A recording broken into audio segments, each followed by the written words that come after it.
In this talk we're going to be looking at, there was one thing that Padre Pio could not forgive himself for. So what was that? He's a saint, surely he can forgive himself for everything.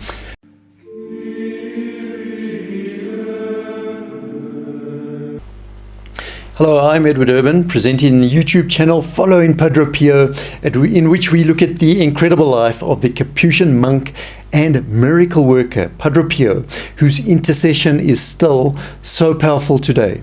So, if you or a friend or a family member is in need of his help and intercession, then do follow this channel. We hope that you will be amazed to find out what Padre Pio can do for you. And as part of our Following Padre Pio team, I've been asked to say a few words about their intentions that they've been leaving on the website. We see that there's a great deal of suffering and anxiety out there. And of course, in these situations, we have to have confidence in the intercession of Padre Pio and Our Lady. But we must also do whatever we can practically to help the situation. Let's look at Padre Pio's whole life as an example in this. Now, when Padre Pio was young, so he had just joined the Franciscan monks, and he found every day, if he ate, he just grew sick. And it just seemed to get worse and worse. Everyone thought perhaps he's going to die. Everything just seemed to be against Padre Pio, and yet somehow he managed to get past all of these obstacles to become one of the greatest saints, our great saint. Padre Pio found that the only place where he felt slightly better was when he went up into the mountains to the monastery in San Giovanni Rotondo. Our Lady of Graces, something was different there. Maybe the air was better or it was cooler, but he felt slightly better. But from what I understand, Padre Pio's health only really got better when some lady offered up her health for Padre Pio's health. It seems that God heard this prayer and he really helped Padre Pio. As God's plan started to unfold for Padre Pio, he realized that God was calling him as well to build a hospital, something really practical for the healing of the body. His fame spread and money started to come in, and he used this money for a very good practical purpose. So let us all pray for each other's intentions, and if you have practical suggestions, then please do put them in the comments below. And of course, on Following Padre Pio, we do have, as part of our Padre Pio Postlet, where you enroll your Mass pre-intentions for the monthly Masses dedicated to Padre Pio for his intercession. Please do enroll for that. You'll see a little video clip right at the end.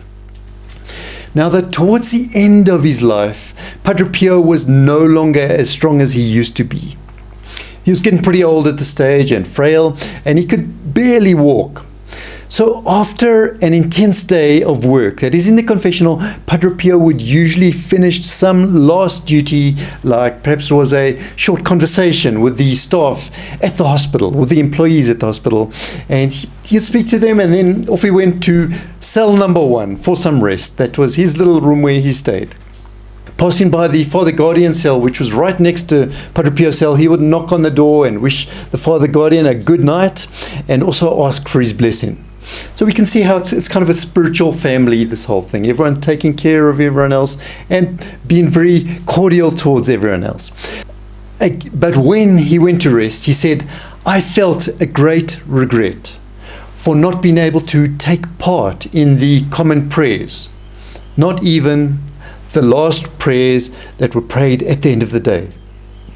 Of course, Padre Pio had always been exemplary throughout his life and with all his fraternal duties.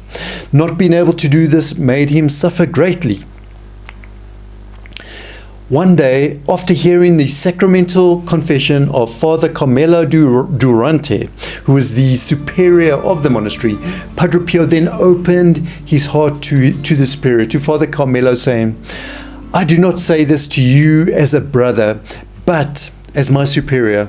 I feel so much bitterness in my soul. But why do you feel so bad? The Father Guardian asked him. No, he replied, it is because I can't go to the choir and pray with the community anymore. Who knows what the other brothers are thinking of me? Well, Padre Carmelo, Father Carmelo assured him that the other confreres were not at all scandalized, but rather that they were amazed at his age, that Padre Pio was still able to perform all his duties. But his grief was renewed every night. And as it turned out, when it came time for sleep, then some friars would assist Padre Pio to his cell.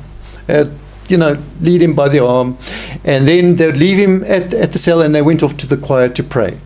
And Padre Pio would continue in that time to get ready for bed. And then after their final prayers in the choir, they all went to say goodnight to Padre Pio, and he hugged each one of them and asked them please to say an Ave Maria, that is a Hail Mary, for him.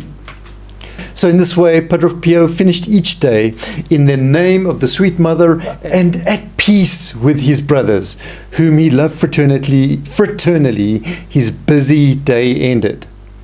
And that is, of course, how it should be in a spiritual family like the Franciscan the monastery there. But I guess we could say it should be the same for us, for any family. At the end of any day, no matter what has happened during the day, we should make sure that we're all at peace with each family member and recommend ourselves to them for their prayers. And in this way, we can all help each other to reach heaven. Now, please follow through to these other videos. We have our most popular videos, and we also have videos selected specially for you. And if you have not enrolled your Mass prayer intentions, then please do enroll them.